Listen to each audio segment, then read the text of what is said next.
mga mga na basura natin. Ito, tingnan nyo. Sobrang daming bread. Akalain nyo, ang daming bread. Pero ito lang po yung kinuha ko kasi kami lang naman dalawa ng anak ko. At alam nyo, ito ay mag-expire in 1 week. Pero hindi namin ito maubos in 1 week kasi sa isang araw, makain yata namin 1 o 2 lang.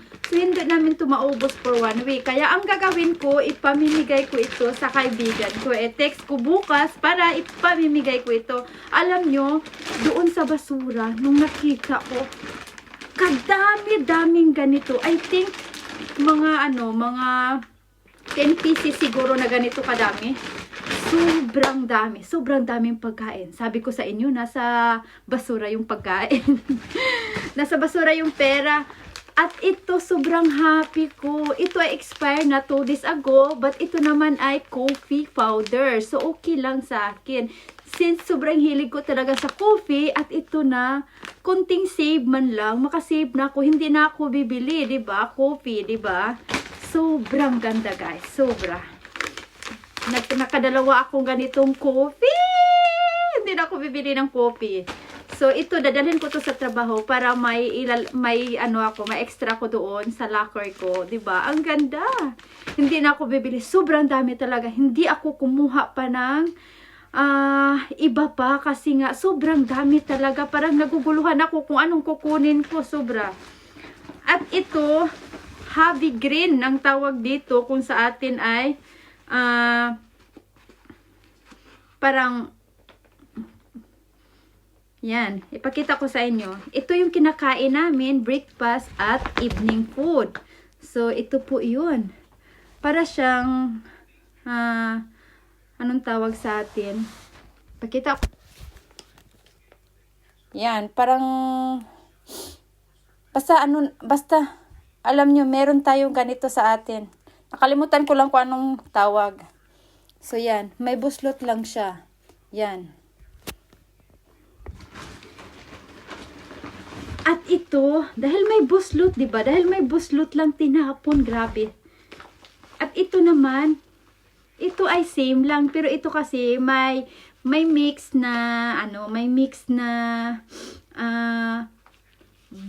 blueberries. May mix siya na blueberries at iba pa. So, yan.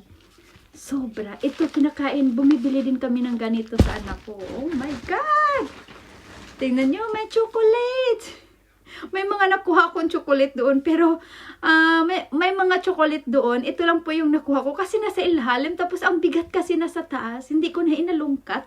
Hindi ko na talaga inalungkat. Kaya, ito lang po yung nakuha ko. Isa lang. Yan. Expiry February pa next year. So, yan. Ang dami din naman dito talaga. At ito ay pepper. Citron pepper. Citron pepper. Diba? Ang dami. Ito ay expire na 3 days ago. But, para sa akin, magagamit pa to. Kasi paper naman siya, dry naman siya. So, okay lang, magagamit pa siya. Pero ako naman, never akong bumili ng ganito at never pa akong nakagamit ng ganito. At hindi din ako mahilig sa paper kasi ang dami ko ding paper binigay ng kaibigan ko kasi nag-transfer siya. So, iwan ko kung magamit ko ito.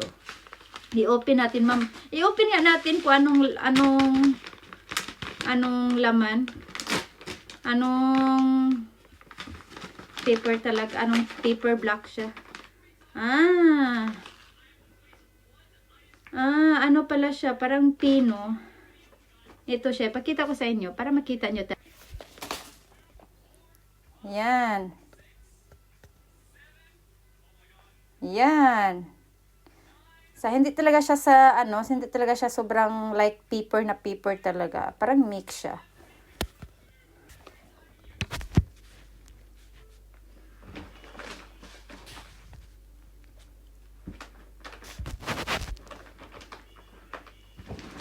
At about banana, ito lang po yung kinuha ko. Sobrang daming banana. Kasi yung daming banana sa bahay, hindi kasi kami sobrang hilig sa banana talaga. Ewan ko talaga, hindi kami sobrang hilig sa banana. Tingnan nyo, nagigreen pa tong iba. Tingnan nyo, ang dami. Hindi siya sira, ang dami.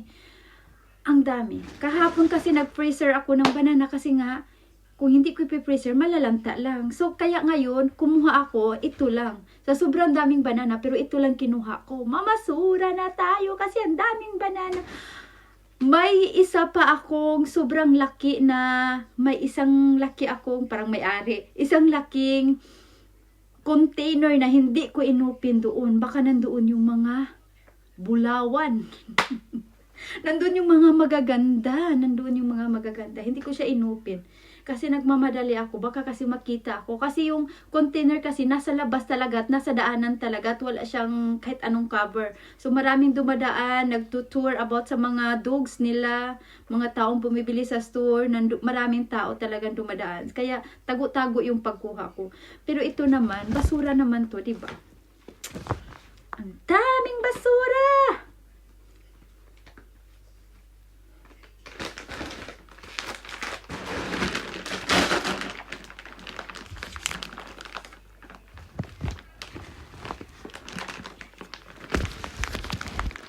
Ang daming pagkain sa basura, guys. Sobrang daming pagkain sa basura. Ito ang kape ko. 2 kape.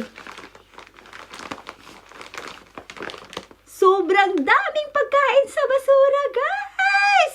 Naku talaga. Kayo nang humusga. Bahala kayo. Basta ako, makasave na ako. Sabi nga ng anak ko, ito sabi ng anak ko Mama, hindi na tayo kailangan bumili ng pagkain kasi nasa basura lang yung pagkain natin. At sobrang natawa ko nung sinabi ng anak ko kasi on that way, parang naaano siya, parang alam niya na mayroong pagkain sa basura at hindi siya hindi siya parang ash or ganun. So, gustong-gusto ko yung mindset ng anak ko. So, yun, nasa basura yung pagkain. Yung pera na kakainin natin, yung pera na kakainin, yung pera na ibibili natin ng pagkain, ibigay na lang natin sa pamilya at tayo ay kakain ng basura.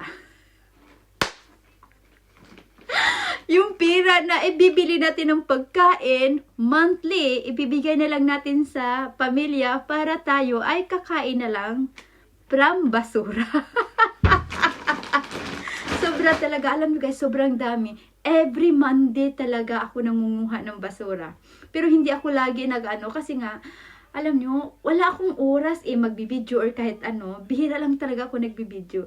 Pero kanina, hindi ko masyado na videohan sa inyo kasi ako lang maghawak ng video, ako lang din maghawak sa container, sa cover, ako lang din ang kukuha ng pagkain. So hindi ko na videohan sa inyo masyado. So konti lang.